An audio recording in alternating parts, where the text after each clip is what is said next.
41 آیت نمبر ہے 41۔ بسم اللہ الرحمن الرحیم، الحمد للہ رب العالمین، والصلاة والسلام علی سید الانبیاء والمرسلین وعلی آلہ واصحابہ اجمعین۔ اما بعد فاعوذ باللہ من الشیطان الرجیم، بسم اللہ الرحمن الرحیم۔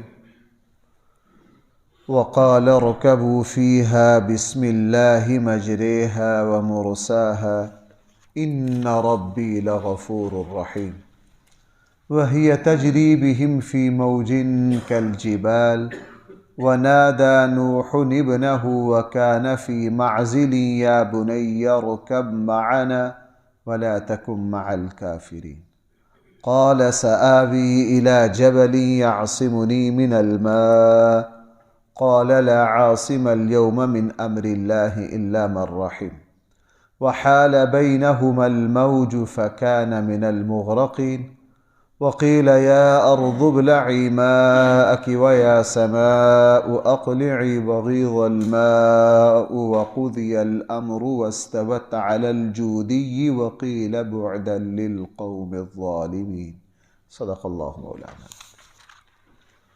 وقال اركبوا فيها، حضرت نوح نے فرمایا تم سوار ہو جاؤ اس کشتی میں اس اللہ کے نام سے، مجریہا و مرساہا، اس اللہ ہی کے نام سے اس کشتی کا چلنا ہے اور اسی کے نام سے اس کا رکنا ہے۔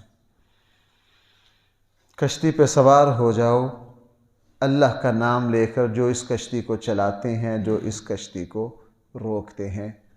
اسی جملے سے ایک مسلمان اور کافر میں فرق ہو جاتا ہے۔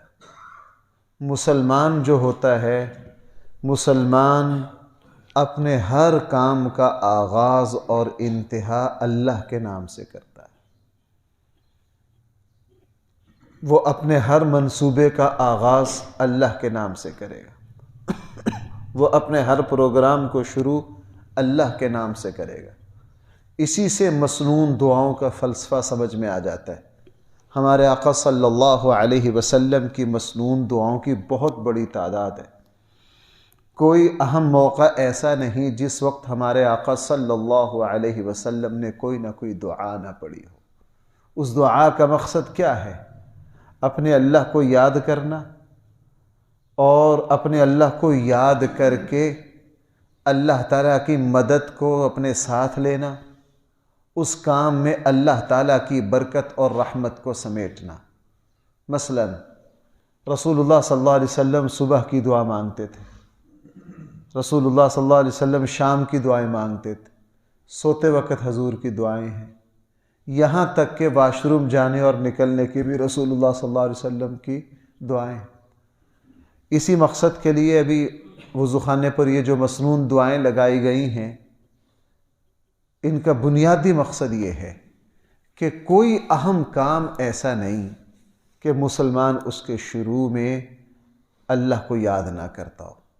جب اس کی عادت بن جاتی ہے تو بھائی کیا خیال ہے، ذرا میری بات پر غور کرنا، ایک آدمی مسجد میں داخل ہوتے ہوئے بھی اللہ کو یاد رکھتا ہے، نکلتے ہوئے بھی اللہ کو یاد رکھتا ہے، گھر میں داخل ہوتے ہوئے بھی اللہ کو یاد کرتا ہے، اور گھر سے نکلتے ہوئے بھی اللہ کو یاد کرتا ہے، کھانا کھاتے ہوئے بھی اللہ کو یاد کرتا ہے، کھانے کے بعد میں بھی اللہ کو یاد کرتا ہے، تو کیا خیال ہے جب اس کا آخری وقت آئے گا تو اللہ اپنا نام بلا دیں گے اس کو؟ جب آخری وقت آئے گا تو اللہ اس کا نام، رسول اللہ صلی اللہ علیہ وسلم نے کیا فرمایا؟ من کان آخر کلامہ لا الہ الا اللہ دخل الجنہ، جس کا آخری کلمہ کیا ہو گیا؟ لا الہ الا اللہ، وہ جنت میں داخل ہو گیا، وہ جنت میں داخل ہو گیا۔ حضرت نوح علیہ السلام نے ان سے یہ کہا، یہ سب سے بڑی بات ہے۔ میں اس بات کو کئی مرتبہ میں نے آپ کو سنا ہے، پاکستان نے جس وقت ایٹمی دھماکے کیے تو اس کا جب بٹن دبانا تھا تو بٹن دبانے والے نے ساری دعائیں پڑھی، اللہ کو یاد کیا۔ اس میں چینی اور دوسرے ماہرین بھی ساتھ تھے، انہوں نے کہا یہ کیا کر رہے ہیں؟ تو جس صاحب نے بٹن دبایا انہوں نے کہا جناب یہ جو کچھ میں زبان سے کہہ رہا ہوں یہ اتنا بڑا ایٹم ہے کہ جو کچھ ہم نے بنایا ہے یہ اس کے سامنے کچھ بھی نہیں، یہ اس کے سامنے کچھ بھی نہیں ہے، اس میں کوئی شک نہیں ہے۔ دیکھو بھائیو، وقتاً فوقتاً دعائیں پڑھنا یہ علامت ہے کہ ہمارا اپنے اللہ سے کتنا تعلق ہے، ہمارا اپنے اللہ سے کتنا تعلق ہے۔ جوان بیٹا پہلی مرتبہ ملک سے باہر گیا ہو، اگرچہ وہ جوان ہے، پڑھا لکھا ہے، اس کو جدید چیزوں کا ہم سے زیادہ پتہ ہے، لیکن پھر بھی ماں باپ کی توجہ ادھر ہی لگی رہتی۔ ماں باپ کی توجہ، ماں ایسی ہے، وہ بیٹا ساری دنیا کو جانتا ہے، ماں بیچاری کبھی اپنے محلے سے باہر نہیں گئی، لیکن ماں کو پھر بھی فکر ہے کہ پتہ نہیں وہ روٹی کیسے کھاتا ہوگا، پتہ نہیں اس کو صحیح ملتی ہوگی کہ نہیں۔ کیوں بھائی، ایسا ہے یا نہیں؟ کیوں؟ ماں کا اس بیٹے سے ایک گہرا تعلق ہے، اس گہرا۔ اسی لیے جو بندہ مومن ہر وقت اللہ کو یاد رکھتا ہے اور وہ عادت بنا، ایک ہے رسمن بھائی زبان سے پڑھ لیا، نہ، میں نے وہاں وہ لفظ لکھا ہے نماز کو سمجھ کر پڑھیے، مجھے پتہ ہو میں سبحانک اللہ میں کیا کہہ رہا ہوں یار، آپ ذرا 2-4 دن نا سمجھ کر پڑھیے، دیکھیے کہ اس میں اللہ تعالیٰ دل میں کتنی روحانیت کو پیدا کرتے ہیں۔ اس لیے حضرت نوح علیہ السلام نے فرمایا اس کشتی میں سوار ہو جاؤ، وہ اللہ ہی ہیں اس کو جو چلائیں گے، وہ اللہ ہی ہیں جو ان ربی لغفور الرحیم، میرا رب بہت مہربان اور رحم کرنے والا ہے، اس نے جو ان کو تباہ کیا ہے ظالموں کو، وہ بھی اس کا رحم ہے۔ اگر وہ ظالموں کو تباہ نہ کرے تو زمین میں فساد مچ جائے، اگر اللہ تعالیٰ بدماشوں کو مصیبت میں مبتلا نہ کرے تو شریف لوگ زندگی نہ گزار سکیں۔ اور تمہیں جو نجات دی ہے، ہو سکتا ہے کہ جس وقت وہ کشتی میں سوار ہو رہے ہوں تو نوح علیہ السلام نے ان کو یہ سمجھایا کہ دیکھو ہمیں جو نجات ملی ہے یہ کس کی وجہ سے ملی ہے؟ اللہ تعالیٰ کے رحم کی وجہ سے۔ وَهِيَ تَجْرِي بِهِمْ فِي مَوْجٍ كَالْجِبَالِ، وہ کشتی چل رہی تھی بہم ان سب کو لے کر، فی موجن پانی کی موجوں میں، پہاڑ کی طرح۔ اس سے پتہ چلا کہ وہ کوئی سیدھی سادھی چھوٹی موٹی کشتی نہیں تھی، میں نے عرض کیا تھا وہ اچھا خاصا بحری جہاز تھا، چونکہ قرآن کہہ رہا ہے وہ پہاڑ کی طرح چلی۔ اس سے پتہ چلا کہ اللہ تعالیٰ نے نوح علیہ السلام کے ذریعے وہ بہت بڑی کشتی تیار کروائی جس میں سارے لوگ اطمینان سے کیا کر رہے تھے؟ سفر کر رہے تھے۔ وَنَادَى نُوحٌ، اور پکارا نوح نے اپنے بیٹے کو۔ جس وقت یہ کشتی چلی، نوح علیہ السلام کے 4 بیٹے ہیں جن کا تاریخ میں ذکر ہے۔ بھائی کتنے بیٹے ہیں؟ 4 بیٹے۔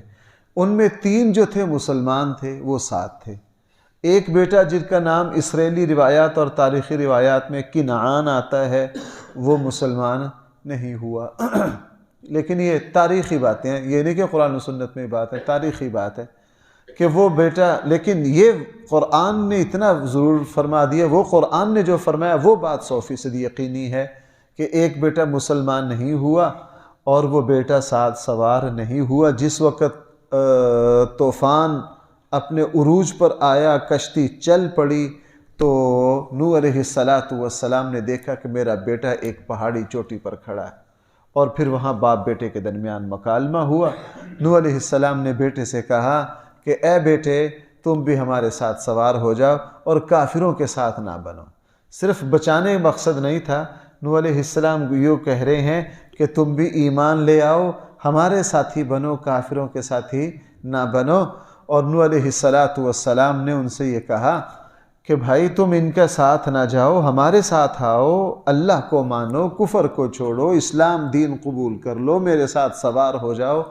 تو بیٹے نے آگے سے کہا جناب مجھے اس کی ضرورت نہیں ہے، مجھے اس کی ضرورت نہیں ہے، میں تو پہاڑی پر اور اونچا چڑھ جاؤں گا، یہ سمجھیے پانی میرا کیا کر لے گا، اس لیے میرے لیے بچنا بالکل آسان ہے۔ تو نوح علیہ السلام نے بڑا عجیب جملہ فرمایا، اور ہر حالت میں یہی ہے، لا عاصم اليوم من امر اللہ، کہ بیٹا اللہ کے حکم کے سوا تجھے کوئی چیز بچا نہیں سکتی۔ بھائیو میری بات سنو، ہم کسی پریشانی میں ہوں یا نہ ہوں، ہم بالکل مزے کی حالت میں ہوں یا اللہ نہ کرے کسی آزمائش میں ہوں، پانی کے اوپر سفر کر رہے ہوں یا صحراؤں میں، حقیقت یہ ہے لا عاصم اليوم من امر اللہ الا من رحم، ہمیں اللہ کے رحم کے سوا کوئی چیز بچا نہیں سکتی۔ دیکھو ہم اتنے کمزور ہیں، یہاں سے نکلے مسجد کا جو فرش ہے، اچانک پاؤں پھسلا، آپ نے دیکھا نہیں کہ اچانک پاؤں پھسلے پر ایک آدمی کی ٹانگ ٹوٹ گئی، ہم اتنے کمزور ہیں۔ موٹر سائیکل پر کچھ دن پہلے ہمارے ایک دوست یہاں جمعہ میں آتے ہیں، مجھے پتہ چلا انہوں نے پیغام بھیجا، میں ان کو ملنے کے لیے گیا۔ اب ہوا کیا کہ مجھ صاحب ساری زندگی موٹر سائیکل چلائی ہے، بس بہانہ ہی بننا تھا، بوڑھے ہو گئے، گھر سے باہر موٹر سائیکل کھڑی ہے، وہ دہی پتہ نہیں کوئی چیز لینے کے لیے جان، موٹر سائیکل پر بیٹھا ہوں، بس اس کو چلانے لگا ہوں، ایسا پاؤں پھسلا، ٹانگ ٹوٹ گئی، ایسا پاؤں پھسلا ہے، ٹانگ ٹوٹ گئی۔ تو لا عاصم اليوم من امر اللہ الا من رحم، ہمیں اس زمین پر جب تک سانس میں سانس ہے، ہر موقع پر اللہ کے رحم کے علاوہ کوئی چیز ہمیں بچا نہیں سکتی۔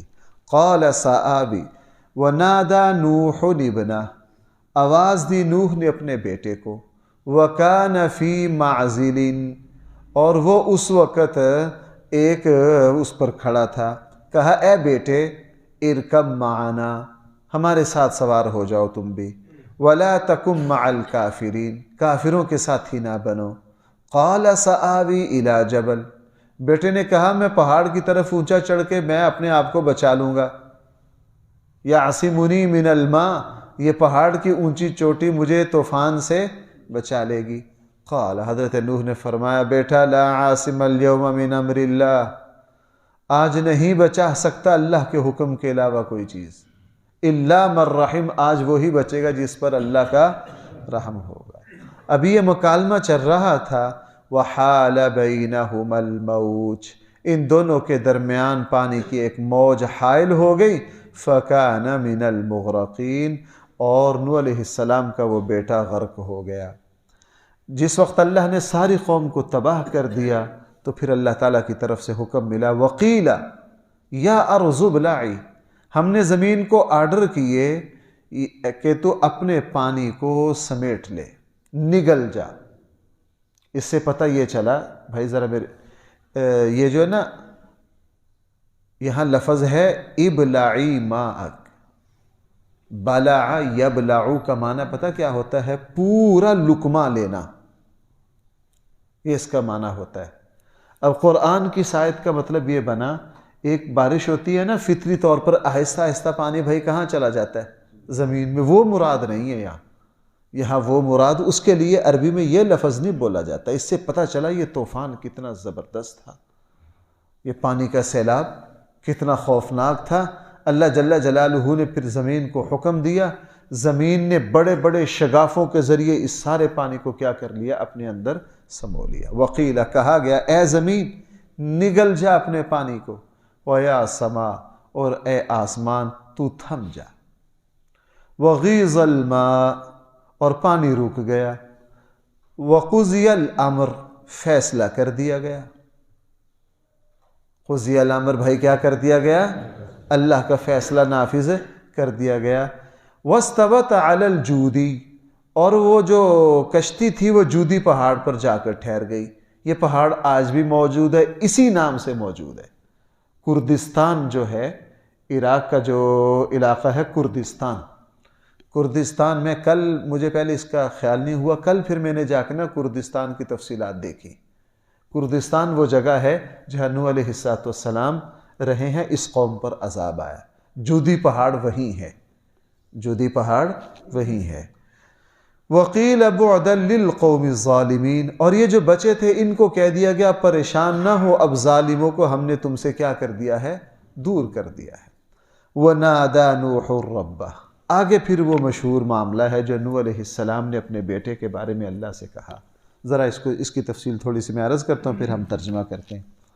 پیچھے ایک بات آئی تھی نوح علیہ السلام، جس وقت یہ رکوع شروع ہوا تھا، وہاں قرآن کریم نے ارشاد فرمایا تھا کہ اَنَّهُ لَن يُؤْمِنَ مِن قَوْمِكَ إِلَّا مَنْ قَدْ آمَنَ فَلَا تَبْتَئِسْ بِمَا كَانُوا يَفْعَلُونَ۔ اس سے اگلی آیت میں وہ الفاظ ہیں وَلَا تُخَاطِبْنِي فِي الَّذِينَ ظَلَمُوا، کہ اے نوح اب ہمارا آپ کی قوم کو غرق کرنے کا فیصلہ ہو گیا ہے، اب آپ ہمیں ظالموں کے بارے میں ہم سے دوبارہ بات، بھئی ایسے نا وَلَا تُخَاطِبْنِي، مجھ سے بات نہ کرنا ظالموں کے بارے میں، اب ہم عذاب بھیج رہے ہیں، یہ اللہ تعالیٰ نے فرمایا۔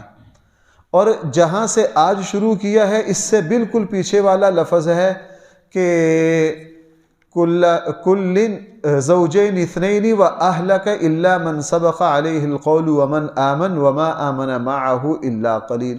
اس پورے میں آگے آ گیا کہ نوح، اب میں پوری بات عرض کرتا ہوں تاکہ اس ٹکڑوں میں بات سمجھی نہیں جا سکتی. پہلی بات اللہ تعالیٰ نے نوح علیہ السلام سے یہ فرمائی تھی کہ ظالموں کے بارے میں ہم سے بات نہ کرنا.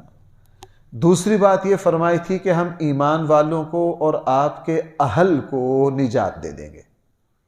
ایمان والوں کو اور آپ کے اہل کو نجات دے دیں گے. یہ دو باتیں فرمائی تھی.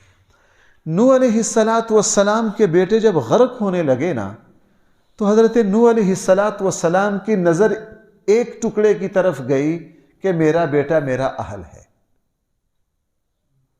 میرا بیٹا کیا ہے؟ میرے اہل و عیال میں سے ہے. دوسرے ٹکڑے کی طرف نظر نہیں گئی کہ وَلَا تُخَاطِبْنِي فِي الَّذِينَ ظَلَمُوا. چونکہ بیٹا کافر تھا، بیٹے نے اللہ کا انکار کیا، نوح علیہ السلام کی نافرمانی کی، تو بھائی ظالم بنا کہ نہیں بنا؟ بن گیا ظالم. نوح علیہ اللہ نے دو باتیں فرمائی تھی. ایک یہ فرمائی تھی کہ ظالموں کے بارے میں جب ہم ان کو پکڑیں گے تو ہم سے کوئی بات نہ کرنا. دوسری بات یہ فرمائی تھی کہ ہم تیرے اہل کو بچا لیں گے. بظاہر سرسری نظر سے بیٹا کیا ہے؟ اہل ہے. تو حضرت نوح علیہ السلام نے اس دوسرے ٹکڑے کو دیکھ کر اللہ تعالیٰ سے عرض کہ اے میرے رب، میرا بیٹا غرق ہو رہا ہے اور آپ کا وعدہ ہے مجھ سے کہ آپ میرے اہل و عیال کو بچائیں گے، تو میرے بیٹے کو بچائیے. اللہ جل جلالہ نے صاف کہہ دیا لیس من اہلک، یہ نوح تیرا یہ اہل ہے. بھائی ذرا یہ بات سمجھ لیجئے، میں یہ سمجھتا ہوں کہ اس پورے اس کا نا یہ میرے اور آپ کے بڑے کام کی بات ہے. اگرچہ مشکل ہے، اللہ تعالیٰ یہ آزمائش کسی پر نہ ڈالے. نوح علیہ السلام کو کیا کہہ دیا کہ یہ تیرا بیٹا تیرا اہل ہے. جسمانی طور پر جو تمہارا رشتہ دار ہے اس سے وہ اہل نہیں بنتا. اہل بنتا ہے ایمان اور فکر اور فہم اور سوچ کی وجہ سے. رسول اکرم صلی اللہ علیہ وسلم کے چچا حضرت عباس، حضرت حمزہ، بھائی حضور علیہ السلام کے ہم خیال ہوئے کہ نہیں؟ رسول اللہ صلی اللہ علیہ وسلم کے ہم خیال ہونے کی وجہ سے کہاں پہنچ گئے. اور انہی کا بڑا بھائی جو ان دونوں سے زیادہ حضور پر شفیق اور مہربان تھا، ابو لہب بدبخت، وہ رسول اللہ صلی اللہ علیہ وسلم کے ساتھ دشمنی کر کے جہنم کے سیصلی نارا ذات لہب قرآن نے کہہ دیا. اس سے پتہ یہ چلا کہ اصل رشتہ جسم کا نہیں ہے، اصل رشتہ ایمان کا ہے، فکر کا ہے، نظریے کا ہے. اسی لیے حضرت حمزہ شکاری آدمی تھے، پہلوان تھے، چودھری آدمی تھے. جس دن ابو جہل نے رسول اللہ صلی اللہ علیہ وسلم کے اوپر ہاتھ اٹھایا تو حضرت حمزہ بھائی اس دن کہاں تھے؟ شکار پہ تھے. جب واپس آئے تو باندی نے تانا دیا حضرت حمزہ کو کہ تم کس طرح کے طاقتور شاہ سوار اور بہادر ہو، تمہارے بھتیجے کے ساتھ آج یہ بدتمیزی کی. حضرت حمزہ کے وہ نسبی رگ پھڑکی. حضرت حمزہ فوراً آئے، تلاش کیا ابو جہل کو کہا. ابو جہل کو پکڑ لیا، حالانکہ ابو جہل بھی بہت بڑا سردار تھا. کہ تو نے میرے بھتیجے کو زخمی کیا. کمان تھی ہاتھ میں اس وقت، وہی ابو جہل کے سر میں ماری اور ابو جہل کا سر پھاڑ دیا.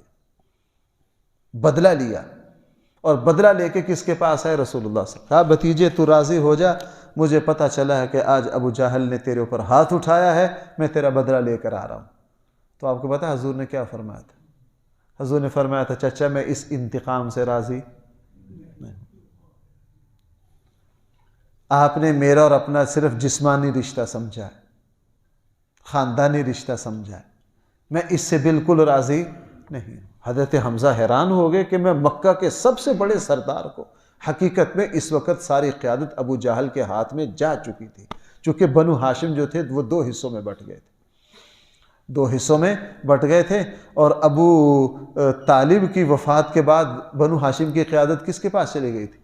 ابو لہب کے پاس چلی گئی تھی. اور ابو لہب خبیث پہلے ہی نظریاتی طور پر کس کے ساتھ تھا؟ ابو جہل کے ساتھ تھا.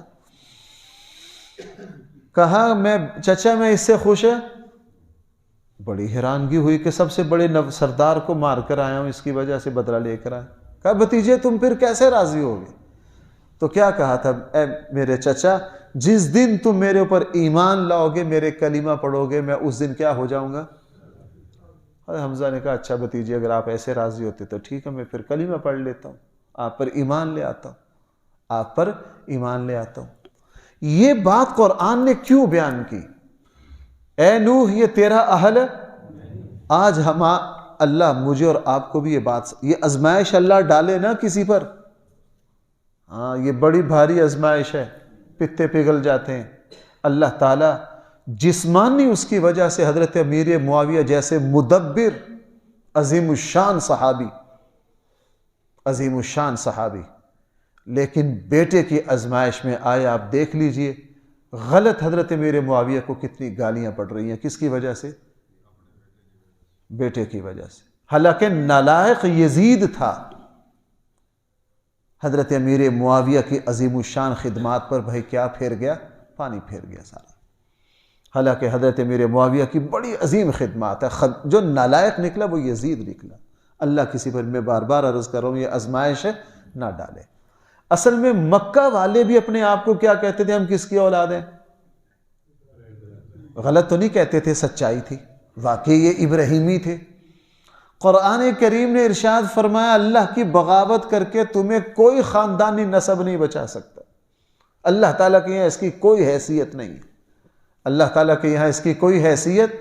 نوح علیہ السلام کا جو بیٹا ہے، اللہ تعالیٰ نے نوح کو 2 ٹوک کہہ دیا، لیس من اہلک. اب ابو لہب کے بارے میں بھی 2 ٹوک یہ ہے کہ لیس من اہلک. نبی جی، اور اللہ کے نبی نے تو کبھی اس کو اپنا سمجھا ہی نہیں، کبھی اپنا سمجھا ہی نہیں. قیامت تک آنے والے مسلمانوں کو یہ کہہ دیا کہ تمہاری اولاد میں سے جو اللہ کا باغی ہو، اللہ کا نافرمان ہو، وہ ہرگز تمہارا اہل نہیں ہے. اگرچہ جسمانی طور پر تمہیں یہ بات تکلیف دے گی، لیکن جو مسلمان نظریاتی طور پر مضبوط ہوگا، صاحب ایمان ہوگا، وہ اس کی کوئی پرواہ نہیں کرے گا. اس لیے وَنَادَى نُوحٌ رَبَّهُ، حضرت نوح علیہ السلام نے اپنے رب کو پکارا. فقال، عرض کیا، اے میرے رب، ان ابنی من اہلی، میرا بیٹا میرا اہل ہے. وَإِنَّ وَعْدَكَ الْحَقُّ، اور آپ کا وعدہ سچا ہے. وہ وعدہ کہاں ہے؟ وہ ابھی اسی رکوع میں رہا کہ ہم آپ ایمان والوں کو اور آپ کے اہل کو بچائیں گے. وَأَنْتَ أَحْكَمُ الْحَاكِمِينَ، اور آپ کے فیصلے سے بڑھ کر کوئی فیصلہ کرنے والا. قال، اللہ تعالیٰ نے فرمایا، اے نوح انہ لیس من اہلک، وہ تمہارا اہل نہیں ہے. اس لیے یہاں 2 باتیں سمجھنے کی ہیں جی. نوح علیہ السلام، شیخ سعدی نے کیا پیاری بات کہی ہے. پسرے نوح کا بیٹا بروں کے ساتھ بیٹھا، برا ہو گیا. اصحاب کہف کا کتا اچھوں کے ساتھ بیٹھا، اچھا ہو گیا. نبی کا بیٹا. اور اس وقت جی آپ سارے حضرات، یہ میں بات اپنے آپ کو بھی کہہ رہا ہوں، آپ کو بھی کہہ رہا ہوں، ہم نے ماشاءاللہ اپنی اولادیں یونیورسٹی اور فلاں جی فلاں میں داخل کروا کے ہم سمجھ رہے ہیں ہم نے تیر مار لیا بڑا. اور پھر جب بیٹا کہیں سے کہیں اور بیٹیاں کہیں سے کہیں پہنچ جاتی ہیں نا، پھر پریشان ہوتے ہیں. ہم ان کے اخلاق، ان کے دین، ان کی اصلاح کی کوئی فکر نہیں کرتے. اسی پر خوش ہوتے رہتے ہیں، ماشاءاللہ میرا بیٹا ڈاکٹر بن رہا ہے، میرا بیٹا انجینئر بن رہا ہے. انجینئر ڈاکٹر بننا کوئی برا نہیں ہے، یہ بھی انسانی بہت بڑی خدمت ہے.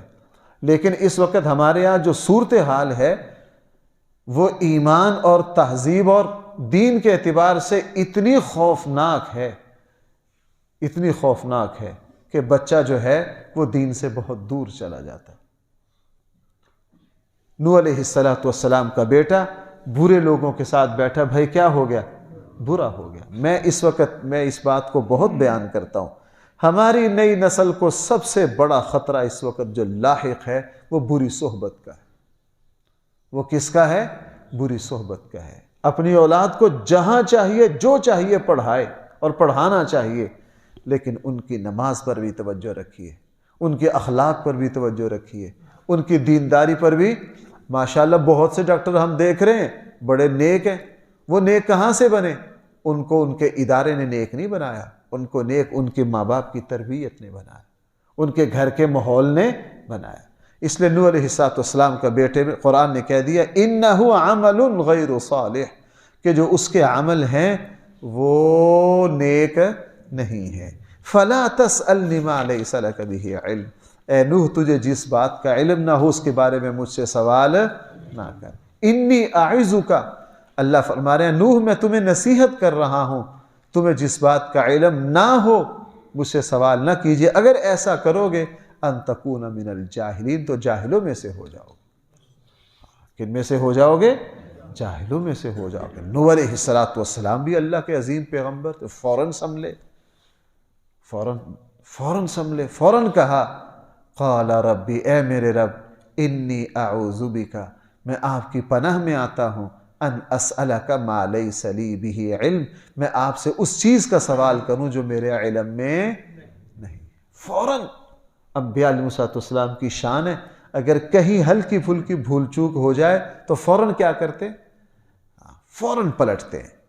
وَإِلَّا تَغْفِرْ لِي، اگر آپ نے مجھے معاف نہ کیا، وَتَرْحَمْنِي، مجھ پر رحم نہ کیا، میں تو کیا ہو جاؤں گا؟ اب یہاں سے پتہ چلا ہمارے یہاں بڑے بڑے اللہ کے نیک بندے اولیاء اللہ، ان کے بیٹے نالائق آئے، بڑی بڑی گدیاں چلا رہے ہیں، دین کا کوئی پتہ نہیں، ان کا اپنے بڑوں سے لیسا من اہلک، وہ کوئی اہل نہیں۔ کوئی بڑا سے بڑا عالم دین ہو، بڑا سے بڑا اسلام کا مفکر ہو، کوئی بڑا سے بڑا پیر ہو، اگر اس کی اولاد اس کے بیٹے اہل نہیں ہیں، متبع سنت نہیں ہیں، قرآن و سنت کے پابند نہیں ہیں، تو بھائی وہ کوئی ان کے اہل نہیں ہے۔ قیل یا نوح اہبط بسلام منا، پھر کہا گیا نوح علیہ السلام کو، نوح اب سلامتی کے ساتھ اپنی کشتی سے اتر جائیے، وبرکات علیک، آپ کے اوپر کیا ہو رہی ہیں؟ برکتیں، وعلی ممن معک، اور ان امتوں، ان جماعتوں پر بھی جو آپ کے ساتھ ہیں۔ کیا مطلب؟ چونکہ اب انسانیت ختم ہو گئی ہے، صرف یہی 70-72 آدمی ہیں جو کس کے ساتھ ہیں، اب انہی سے نسل چلنی ہے۔ فرمایا تم پر اور تمہاری سارے آنے والی نسل پر کیا ہو؟ اللہ کی سلامتی ہو اللہ تعالیٰ کی طرف سے۔ وَأُمَمٌ سَنُمَتِّعُهُمْ، ہاں ہم بہت سی جماعتوں کو ایک عرصہ تک زندگی سے نفع اٹھانے کا موقع دیں گے، ثُمَّ يَمَسُّهُمْ مِنَّا عَذَابٌ، پھر ان کو بھی ہماری طرف سے عذاب پہنچے گا اگر وہ تمہاری قوم کی طرح کیا کریں گے؟ نافرمانی کریں گے۔ آگے یہ بڑی اہم بات ہے، اور یہ اس قصہ کی اصل میں جو میں نے شروع میں ایک تمہید عرض کی تھی نا کہ قرآن کا ہر واقعہ تمام مقاصد کے ساتھ ساتھ رسول اللہ صلی اللہ علیہ وسلم کی نبوت کی بھائی کیا ہے؟ دلیل ہے۔ اب قرآن اس کی طرف آیا، تِلْکَ مِنْ أَنْبَاءِ الْغَیْبِ نُوحِیہَا إِلَیْکَ، انشاءاللہ اس آیت سے اگلے درس میں۔ الحمدللہ رب العالمین، والصلاة والسلام علی سید الانبیاء والمرسلین وعلی آلہ واصحابہ اجمعین۔ ربنا آتنا فی الدنیا حسنہ وفی الآخرة حسنہ وقنا عذاب النار۔